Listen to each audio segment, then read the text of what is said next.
Hello and welcome to the Rise in Conversation With series. If you're a regular viewer of these, you probably know who I am, but just in case you don't, I'm Tanya Rye. I was a mentee on the Rise mentoring programme last year, and now I'm a board member of Rise. Today, I will be chatting to Deepa Shah.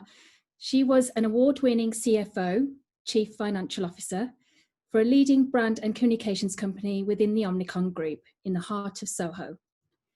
She started working there fresh out of university as a junior office assistant, and in 17 years reached the position of CFO for Europe and Singapore. In the latter part of 2018, she took the opportunity to work for the Publicis Sapient group as their UK CFO. And I mentioned that she was award-winning, so what awards has she won?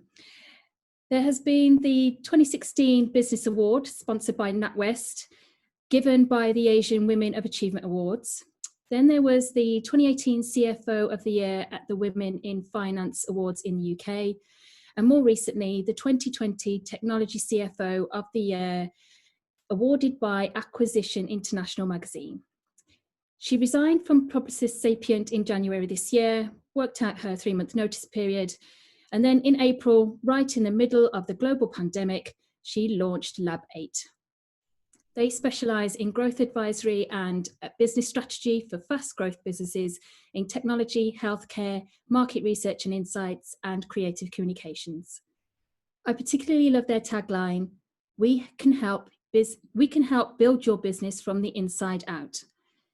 In a magazine interview, she was quoted as saying, I will never take on anything that I can't give 100% to, or that I'm not passionate about, because I know I won't deliver on it. If you believe in yourself and trust your journey, great things can happen. Deepa, welcome. Hi, Tanya. Thank you so much for having me. That's quite all right. We're really thrilled to have you join us today. Sun's out. I know. It's lovely. It's lovely. Yeah, it's a good day. Before we begin, I just wanted to let our audience know that they can chip in with questions at any point. Please use the Q&A box below, and I'll keep an eye on the questions as usual as they're coming in. And if I think that they're relevant to ask there and then, I will do so. Otherwise, I'll wait until the last 15 minutes of this webinar, where I'll be asking as many of your questions as I can. Great. So, Deepa, I wanted to begin with a very frank question, if I may. Why did you resign from what I guess would have been a well-paid job to launch a new business in the most turbulent of market conditions?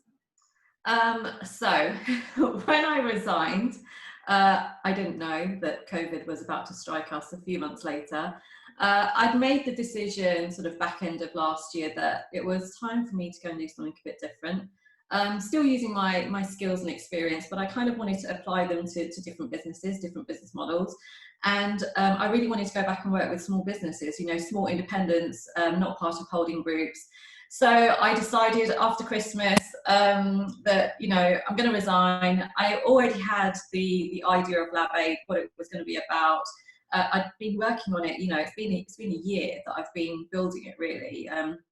So it's not something I thought about just overnight. So it's been, it's been a year in the making, so to speak. And so I resigned at the beginning of Jan, not knowing, COVID was going to hit us. And I finished, as you said, my notice period at the beginning of April. And people are saying to me, what are you going to do? Like, what are you going to do now? And I said, well, I don't have any other choice. I'm going to carry on and I'm going to continue with what I was started off to do, the reason why I resigned. And I'm going to go ahead and launch Lab 8. I didn't make a big song and dance about it. I had a massive launch thing planned, and obviously it's so inappropriate. I completely just scrapped it all. And I did a really soft launch and a really quiet sort of announcement about it. I didn't really make any big noise about it. And for me, it was really about just getting on with it, and seeing what happens. I don't think there's any right time to start a business. I think whenever you start a business, it's always going to be challenging. It's always going to be tough. Yes, we're in a whole different set of market conditions right now that, most people that I know have never experienced this in their life, in their lifetime. But for me, I was just like, I've just got to get on with it and see what happens, just back yourself, see what happens and see where it takes you.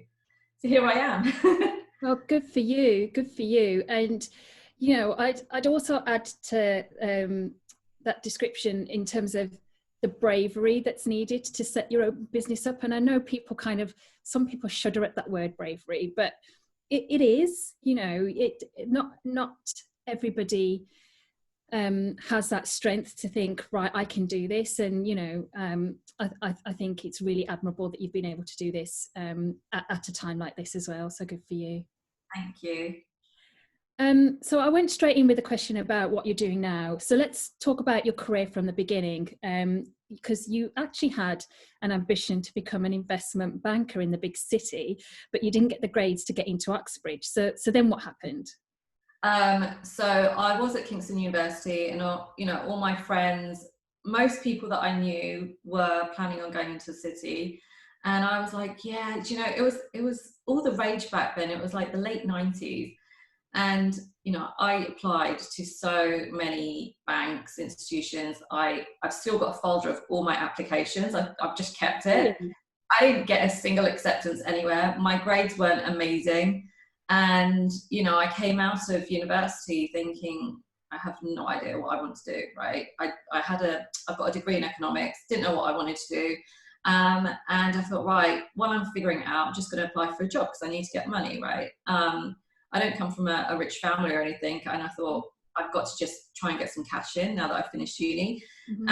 And I got my first job at Hall & Partners, and it was literally the office junior. I was doing tea and coffee rounds, I was doing the post, you know, all those sorts of things, picking up the faxes. We had faxes back then, that's how old I am. And I had planned on only staying there for 6 months until, you know, I had a bigger plan in place. And I ended up staying there for 19 years. You know, I was given opportunities, some great opportunities along the way, but I also worked incredibly hard. I'm not afraid to put my hand up. I'm not afraid of challenges. I might not know the answer there and then, but I'll always put my hand up and give it a go or figure it out. So I ended up staying. I joined the finance team as a junior and basically worked my way up as the company grew as well, and as it needed more requirements from the role. We sold the business to Omnicon. So when I started, it was a small independent business, and we sold it to Omnicon. And yeah, I was part of, you know, that growth period, and it was exciting. And I loved that part of my journey. It was, you know, it's really shaped me on who I am and how I work, I guess, and really shaped my career in a really good way.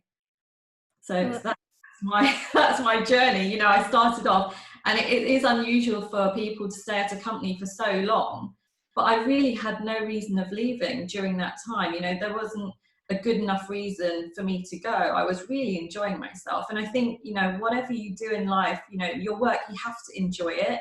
You get sort of one shot at life. And, you know, I think enjoying what you do, loving what you do is really, really important.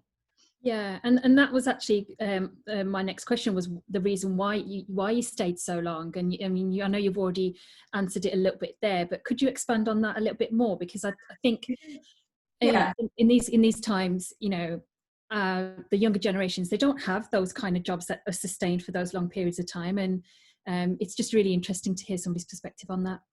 I think, you know, I was allowed to evolve, and I was able to build a role, you know, how I wanted to build it.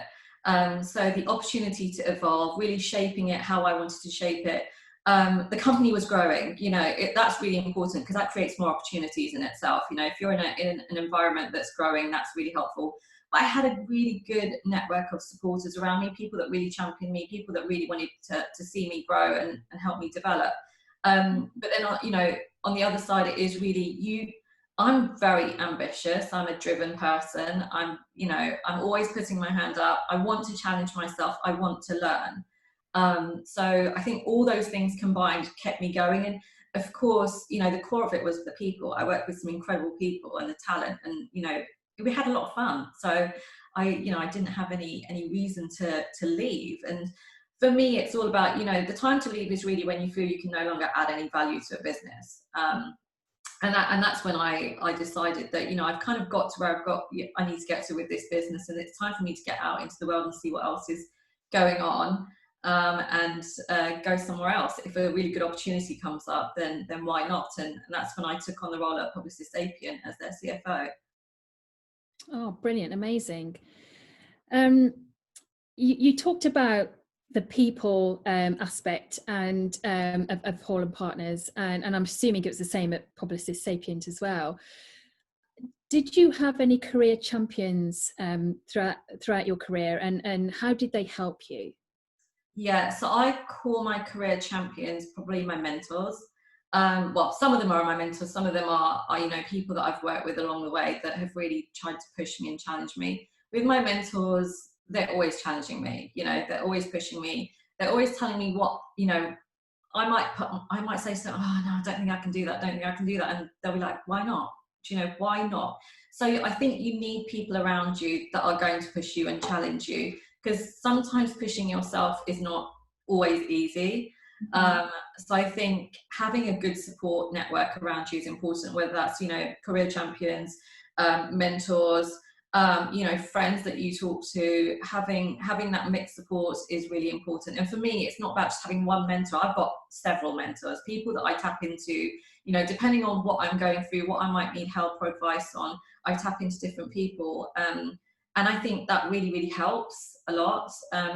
You know, some of these people I've known, they've known me all my career, and they've really helped shape the way that I work, the way that, you know, my values are around the workplace, or you know, in the organisation that I'm working in. So I've learned a lot of stuff from them. So I'm incredibly grateful for that. Yeah, and I think it's important to have a different range of people, like you said, so that you can pull on different talents and expertise. Yeah. I actually had as you were answering that question, I had another offshoot question that came into my mind, and that was, you called them your mentors and you refer to them as your mentors. Did you actually officially go to them and ask them to be your mentor? Or is it kind of on an unofficial basis, and it's because you've got that relationship with them? Yeah, it's actually unofficial, I'd say. I already had a relationship with them in one way or another through, you know, work or whatever. And I think that relationship just naturally evolved into a mentoring relationship. Yeah, I guess I've never approached somebody and said, "Oh, can you be my mentor?" It's just kind of happened for me. I've been very lucky to be around some pretty amazing people throughout my career who've, you know, kind of just stepped up and gone, do you know what, I want to help you, like, just call me. And you know, they check in on me even now. They're like, right, I'm going to call you in a couple of weeks time, see how you're getting on with so and so. So it's actually really nice. But no, I haven't actually ever gone to anyone and said, will you be my mentor? I think it's just people that I've met, I've connected with, people that I really look up to, you know, role models, people whose work values I believe in. So I think all of that's really, really important, because ultimately what you're trying to do is learn from them. So that's really important. I think everyone should have mentors, and I also think that, you know, everyone should be mentoring somebody. It doesn't matter what level of career you're in. I think everybody can learn from everyone, you know, whether it's reverse mentoring or whatever it is. But I think mentoring is so important. Yeah, I absolutely agree. And as somebody that was on the mentee scheme with Rise last year, I absolutely 100% agree with you. The next question I had for you was, what was your most challenging experience working as a CFO? I think my most challenging experience was being one of the youngest CFOs when I was at Omnicon, being a female, amongst a peer group of, I'm going to say it, white middle-aged men in grey suits. Yeah. And I really stuck out like a sore thumb. And I was quite intimidated by it at first. You know, we used to go to CFO meetings, I used to go to board meetings, and it was quite intimidating because I used to question why I was on that table. And I think it took a while for me to really understand, and this is talking through, you know, talking to people about why I had a seat there. You know, I had just as much value to bring as anybody else. You know, I had the role of CFO, you know, title role of CFO, because I was just as good as other people.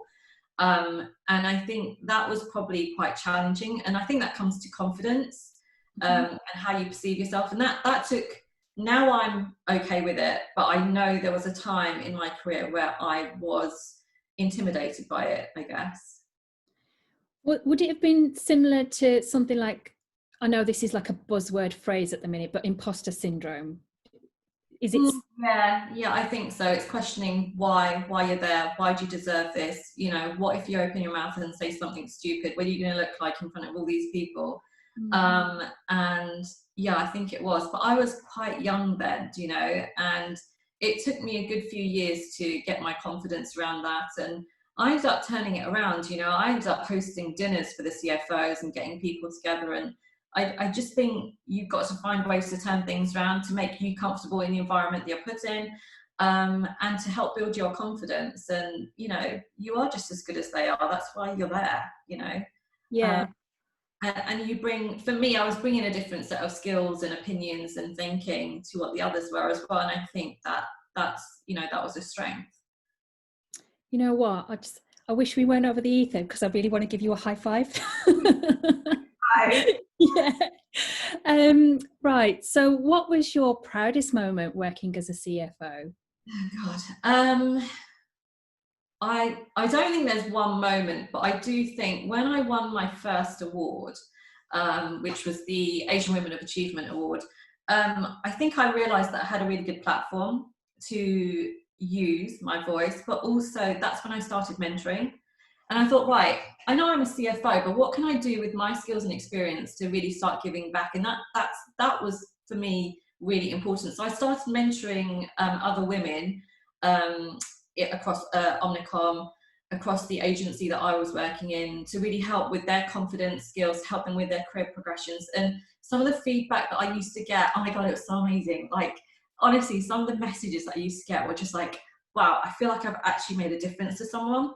So I think that was, you know, doing that, it's not just one proud moment, it's continuous. You know, how am I giving back? I know I've got this great CFO role, but how am I giving back in a, you know, it's not exactly tangible. You can't measure it. It's only through, you know, the feedback that you're getting from that person. And I think that was something great that I feel that I've been doing for the last few years.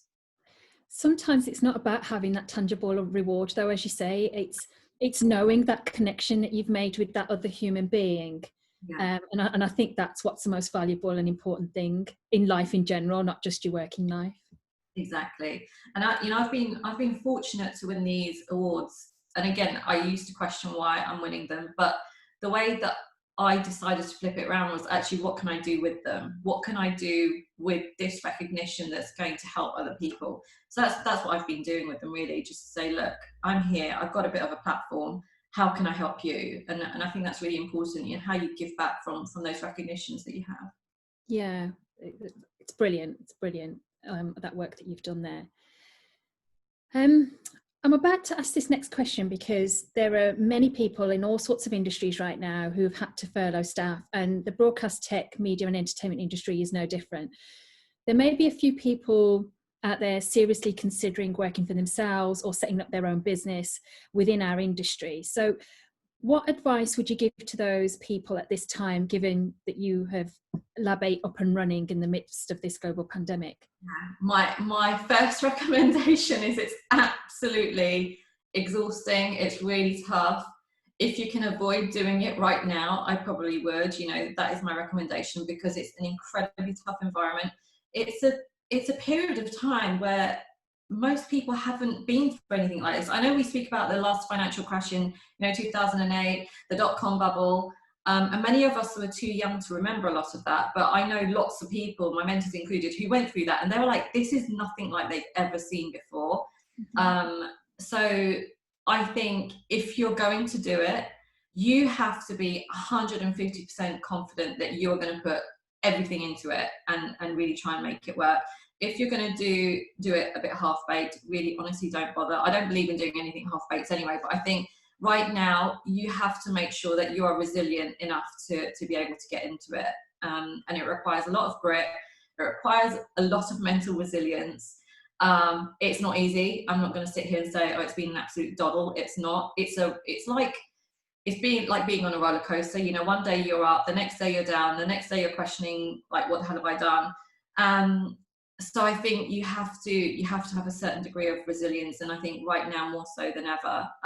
So I think if you're going to do it, you have to be incredibly serious about it, but also think about your offer. What's your positioning right now? You know, because for me, my core offer hasn't changed, but I've had to adjust a few things along the way to make it relevant for the times now. So really thinking about, well, why are you doing it? what is your offer, and is there a market for it right now? And the future is so uncertain and so unknown at the moment. Are you going to be able to survive through that? So just ask yourself some of those basic questions, because it's not easy. It really, really isn't. Yeah. And I can imagine as well that with all of that resilience you need all the time anyway, but people need especially now, and regardless of whether they're thinking about setting up a business anyway, to be honest. And I guess, like you said, if you're going to go into it half baked, don't bother. But I think what I would probably ask you after that then is, would you recommend then, if you know that you don't have the wherewithal to do that right now, just because maybe your mental health is kind of at its absolute edge, is it a case of maybe just taking advantage of this unique gift of time and just being a bit kind to yourself, do you think? Yeah, I think, it's about taking, some time out for yourself and really thinking about what are you going to love doing? What do you love doing? What are you really good at? And what are you really passionate about that you could put your heart and soul and everything into it? What's going to make you feel rewarded? And just start thinking about that, and I think looking after yourself is so important. If you can't look after yourself, you're going to struggle to do everything else. So you are the number one. Looking after your mental health, looking after your health, is super, super important, particularly during periods like this. So I think focus on yourself and then really start thinking about, what does the future look like for you? What do you want it to look like? How are you going to shape it? What's going to be different? And just start asking yourself some of those questions. Yeah, thank you for that. That's a really great advice. I know that we kind of went on a bit of a tangent there talking about doing stuff for you, but going back to the business side of things, what has been the best bit about setting yourself up for business in lockdown? Is there anything? I actually think accessibility. I've been able to get a lot more meetings and conversations in than I would have if we weren't in lockdown. People are at home and it's very easy to get somebody over a phone call or a Zoom call. So I think that's really, really worked in my favour actually. So that's been a high, I'd say. And do you think that's because people are probably being a little bit more open-minded and a bit kinder given the circumstances as well? I mean, I'm not that I'm trying to say that what you haven't isn't of value enough as it is, but I'm just kind of trying to think from their perspective. Do you think that might have played a part in it? I do think people are open to more conversations, but I also think that there's time involved. You're not rushing from one meeting to another meeting, having to catch the tube, having to catch the bus or whatever it is. All those things take time. You've got to build that into your day and into your diary. Pre-COVID, that's how we were all operating. So you're probably getting, fewer meetings than you would do now. So I think it's a combination of the both. And, people genuinely want to connect and communicate throughout the lockdown, where they're probably only, some people are by themselves, some people are with their families, and they want more interaction as well. So I think, it's a combination of all of those things, I think. And what's been the worst bit then during lockdown, setting up the business? I'm a real people person. I know it sounds cliche, but I like having face-to-face coffees and, meeting people through events and things. And I think that's been a bit rubbish because there are no events, there's no networking opportunities. I think particularly setting up a business, you want to try and reach out to as many people as you possibly can. And at the moment, you've got to try and do that online through, your online networks like LinkedIn or whatever. Whereas at an event, you would be able to just walk around, talk to people, be introduced to people, which could be done in a shorter space of time. I think trying to connect to people via other means at the moment is a lot harder and a lot more time consuming. So I'd say, that's probably a bit of a low, missing that sort of face-to-face networking and having a conversation with people to introduce yourself. I've missed that too. It's not the same, is it, over the ether? And I've been kind of catching up with all sorts of people, Zoom, WhatsApp calls, house party, but it really isn't the same. not the same, and it's exhausting. Doing video calls all day is actually quite tiring. So if you think about it, you're staring at a screen, you're not really moving around like you would at a networking event or whatever. So it is quite tiring. It's just Yeah. not the same experience. I know some people love it, but I'm just like, it's just not the same experience. I'm not going to say I particularly enjoy it, if I'm being completely honest. Mhm. And my preference would always be meeting people face to face. Me too. I can't wait until we can do that again properly. Fingers crossed soon. Yeah. What advice would you give to organisations, regardless of their size, to survive and thrive in the midst of the pandemic that could be applicable to the broadcast tech industry? Yeah. I think, focus on your three core things, which is your clients, your people, and your numbers. I think make sure you have a razor sharp focus on all three at the same time, in the same amounts, because your people are your biggest asset, right? It's so important. Without your people, the rest of your business collapses. Your clients are incredibly important. Stay close to them. Make sure you're having constant communication with them, consistent communication. Make sure that they're all right, that they know that you're there to support them through this period. And numbers, I think it's really important to stay focused on numbers. If you're a leader in some of these businesses, be prepared to make some tough decisions and fast decisions. Procrastinating right now is just not, it's not feasible for so many businesses, and some businesses really do need to make decisions faster to help them further along the line. So I think faster decision making, focus on the numbers, make sure you're close to your finance teams and your finance leads about where the business is at, and then keep communicating with your clients and your people, especially as well because people are working remotely. They probably feel less part of the community. And I think trying to keep a culture going when everyone's remote working must be incredibly hard, especially if you're a really large organisation. But try and find ways of working with your people to do that. Yeah. Important. Again, great advice. Thank you.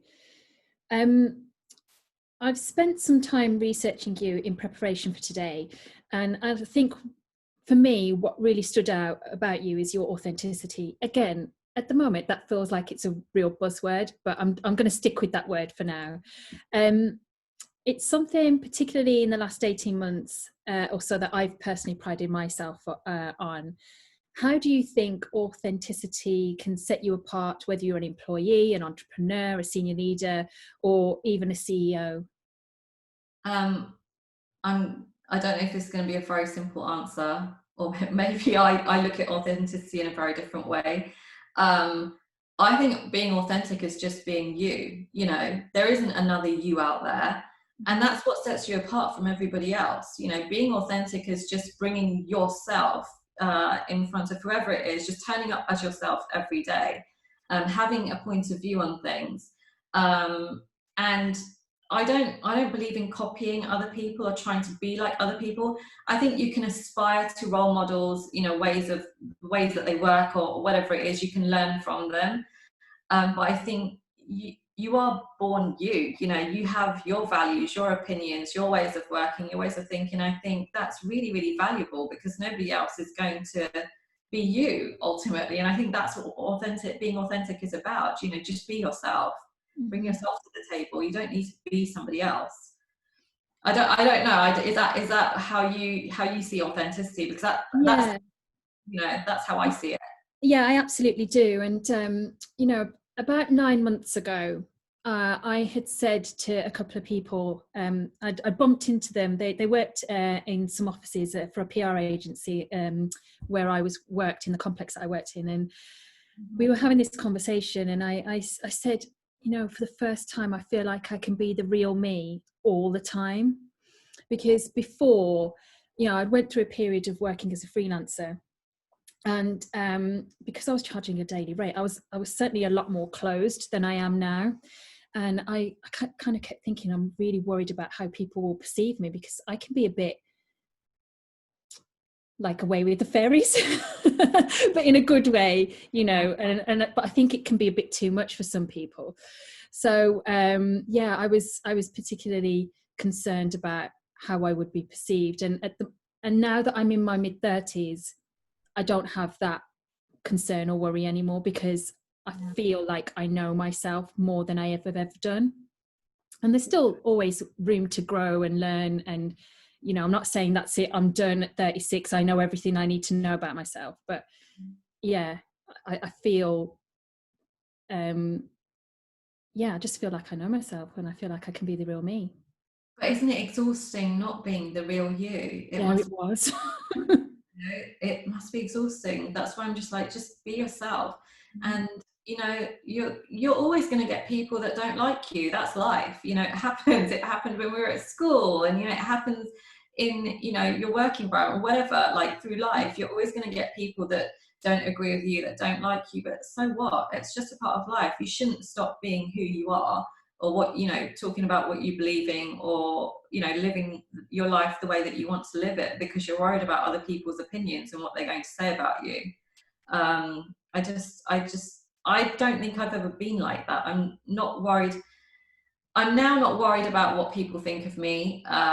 You know, I am who I am. My sister sometimes says to me, "Oh my God, you shouldn't write stuff like that on social media." And I said, "But why not?" And she's like, "Oh, what if you have clients that don't agree with it?" And I said, "Well, no, I don't want them to be my clients." You know, everyone's allowed to their opinion, and you know, I can be opinionated. I have strong feelings about a lot of things, and I say it how it is. I'm really honest. I will just say it how it is.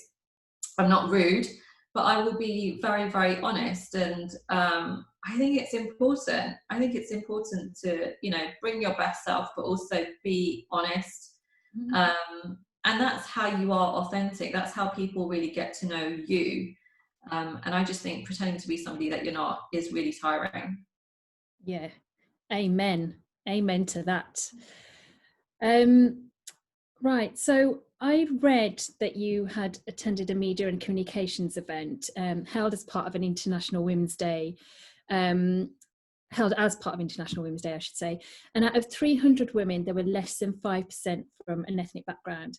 And I then found that you worked as an ambassador for Women of the Future, which connects award-winning women to mentor young people in schools. And you talked about mentoring a little bit earlier on. I wanted to ask you to share your insights from that experience of mentoring, and why you think that having a diverse workforce can benefit organisations. Okay, so I think there's two things. One's mentoring, one is just talking about, I hate the word diversity, but diversity, I think, yeah, having a diverse workforce, as you said. So the mentoring thing, it goes back to my point, you know, when we were talking earlier around, I think everyone should mentor somebody. It doesn't matter what stage of career that you're in. I think everyone should have at least one mentor, and I think you should at least mentor one person. The work that I do with Women of the Future is mentoring young girls that are in sixth form or pre-sixth form, talk to them about careers, some of the opportunities they could have, and I go and speak about, you know, my career, but also the industry that I work in. And a lot of them just don't know what's available, you know, and I think it's really important. I think it's, so, you know, talking about the diversity aspects of it, I think it's really important for us and, you know, other people to go into schools and talk to kids at a very young age about opportunities that are available to them, particularly kids that are from, you know, Black, Asian, ethnic minority backgrounds, where the industry that I work in is predominantly white, right? It's predominantly white. And the stats around representation around, you know, Black, Asian, ethnic minority are not working in our favour. You know, they're going backwards. So it's about exposing these kids to some of these careers at a really early age. Say, look, this is possible. This is what you could go and do. Because a lot of the time you go and talk to them, they don't know. They you know, they're being spoken to about other careers. You know, being a doctor, you know, working in a law firm, all those things. But in the creative services industries, there's so many careers, you know, that they could get into that they just don't know enough about. And I think, you know, there's some great organisations doing a lot of that at the moment and have been before, but I think we need to do more of it. Because my industry definitely needs a lot more diversity. I think it needs a lot more people from different skills, backgrounds, you know, ethnic backgrounds, whatever it is, to really help it. It's been stuck where it has been for too long. I think having diverse workforces, making sure that your cultures are inclusive, are really important. You know, you want your business to thrive in the future, you want it to grow, and this is only going to add a layer of richness to help you and your business. Not only that, but I just think if you are going to keep promoting and recruiting the same kinds of people, recruiting them from the same universities, from the same background, how are you going to think diversely as a business? How are you going to be innovative for your clients? You know, how are you going to be a step ahead of your competitors? So I think all of those things, you know, play a part. Having a real mixture of cultures, you know, people from all sorts of walks of life is so important. And I think we have to make sure that we offer equal opportunities to everybody across the industries to really make that happen and see us drive some change. Yeah, again, I agree with that wholeheartedly, and I think as well, what organisations perhaps, because they're busy in the day to day, you know, they need to keep the operations running. It's I think it's a way of trying to help them figure out what are the ways of engaging with those people, engaging with those diverse people in a way that doesn't seem too overwhelming and difficult. And I think that might be some of the barriers as well, is that we don't have time to be diverse because we've just got to get along and you know, get the business done and dusted. So I mean, my thoughts are on that is make the time, because it's gonna, you will reap the rewards later on. I think it goes back to a simple question of what do you want your company culture to be? Do you know, how do you want to position yourselves with your clients? How do you want to be perceived to the outside world, to the industry? And it does come back to the question of who are you as a business? What do you want to be? What's your ambition? What does your culture look like? And then think about how you're going to build that. You know, where is your talent going to come from? So I know that a lot of companies are busy in the day-to-day, and they carry on recruiting the way that they've always recruited because it's just easier. And then what happens is they start falling back. You know, they really do start falling back, and I have seen that. It is about progression, it is about driving change, it is about innovation, it's about all those things. And I think if it's important enough for that company, they will make the time to really think about their strategies around it and how they're making it happen. It's interesting, you know, in Adland, all these agency leaders that have signed this open letter to say that they're going to drive change around some of the diversity aspects of their talent. I'll be interested to see how many of them actually do it in a year's time, who's holding them accountable, and what difference and what progress they've made through their actions, not just their words. I think words are one thing, enabling it, enacting it is super important, because that's when, you know, you really hold true to what you're saying. And I really hope, you know, that they do really action what they are saying, because I think it's really, really needed. It's well overdue. Yeah, me too. And yeah, I can't wait to see what happens with the landscape in general this time next year, given recent news events and so forth.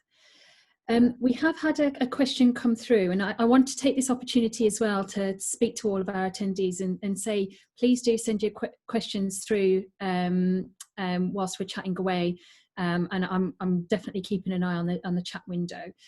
So there's a question from Peggy, and she says something really nice. I'm going to read the whole thing out.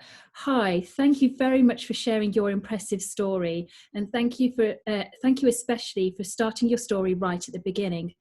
I wanted to ask if you got any additional education during your professional career, and if so, how did it benefit your journey?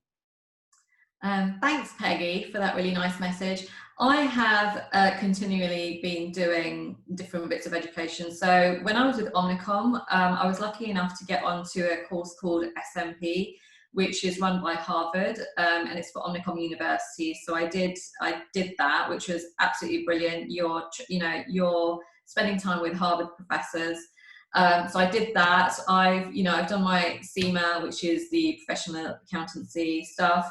I went to Oxford University for Side Business School. I did some training there as well. So I think, you know, I found things that I thought, okay, I think this will help me, or I really enjoy it. You know, it'll help me do what I want to do. And I can use my experience from it to really help me with my career. So I think it's just picking out what you think will be useful for you to help you move forward is really important. And, you know, sometimes you might do something, you're like, not really sure how relevant this is to my career. So I just think, you know, a lot of the education, a lot of the professional training that you get, you can talk to your employer about that, see if they'll support you in doing that. I know lots of organisations that offer training budgets to their employees. To try and get some support around, you know, around that, and just have a think about what it is that you want to actually do. What are you going to get out of it? How is it going to help you, you know, progress in your career? So I think that's important. And what were those experiences like, you know, Harvard and Oxford University? What? Really, really good. I did another one which was really interesting, which was at the London School of Business. And I think the experience for me is not just the learning, but the people that you meet it's amazing. Like, you meet people from all different places from around the world, and having those experiences and building your network through that has been really good. So, you know, I think it's like a lot of things, it's all based around the people that you interact with and the people that you meet along the way. And, you know, some of those people you end up staying friends with for a very long time afterwards. So I think that's important. Having that experience is important. Yeah, absolutely. And do you think that actually all of those things that you've learned and all of those experiences, along with your work experiences as well, have helped you in a tangible way in terms of everything that you've had to do towards setting up Lab 8? Yeah, I think so. It all boils down to how you use those experiences as you move forward.